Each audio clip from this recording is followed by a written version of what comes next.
বাংলাদেশের কোনো ক্রিকেট লিগে ভারতীয় ক্রিকেটাররা খেলছে, আর এই নিউজটি শোনার পরে অনেকেই বিস্মিত হয়ে যাবেন। আর বিস্মিত হবেনই না কেন, যেখানে এক মুস্তাফিজ ইস্যু থেকে শুরু করে বাংলাদেশে টি-20 বিশ্বকাপ না খেলা, আর এই সকল বিষয় নিয়ে বিস্মিত হওয়া তো একদমই স্বাভাবিক। এত জল্পনা কল্পনা পরও ভারতীয় ক্রিকেটাররা বাংলাদেশি লিগে খেলার যথেষ্ট একটি সম্ভাবনা সৃষ্টি হয়েছে বিসিবির এক ইতিবাচক সিদ্ধান্তে। অনেকেরই প্রশ্ন জাগবে, এটি কি আদৌ সম্ভব? এই অসম্ভব শব্দটাকেই এবার বিসিবি রূপ দিতে যাচ্ছে বাস্তবে। আগামী 4 থেকে 14 মার্চ একটি টুর্নামেন্ট আয়োজন করতে যাচ্ছে বিসিবি।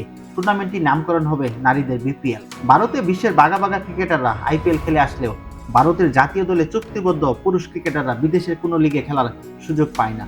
কিন্তু ভারতের নারী ক্রিকেটারদের ক্ষেত্রে এই কঠিন নিয়মের যথেষ্ট শিথিলতা রয়েছে।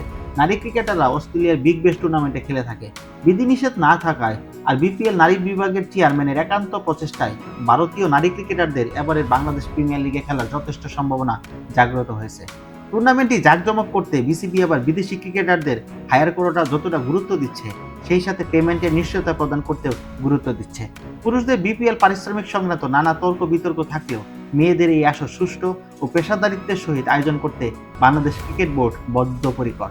নতুন এই ফ্র্যাঞ্চাইজি লিগে দেশের নারী ক্রিকেটে পেশাদার কাঠামো গড়ে তোলার পথে বড় একটি পদক্ষেপ হিসাবে দেখা হচ্ছে বিসিবির সিদ্ধান্তটাকে। নারীদের ক্রিকেটে জাগরণ তুলতে ভারতের ক্রিকেটারদের নিলামে ডাকার ব্যবস্থার জন্য বিসিবির এই উদ্যোগ অনেক প্রশংসনীয় হচ্ছে ক্রিকেট মহলে।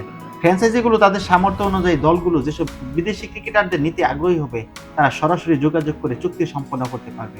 এরই মধ্যে কয়েকজন আন্তর্জাতিক তারকা এই লিগে খেলার আগ্রহ দেখালেও সাম্প্রতিক সময়ে ভারত বাংলাদেশের ক্রিকেটীয় সম্পর্কে টানাপোড়েনের কারণে ভারতীয়দের বাংলাদেশে আসা নিয়ে সংশয় তো রয়েছেই, তবে বিসিবির এই উদ্যোগ অবশ্যই প্রশংসার দাবি রাখে।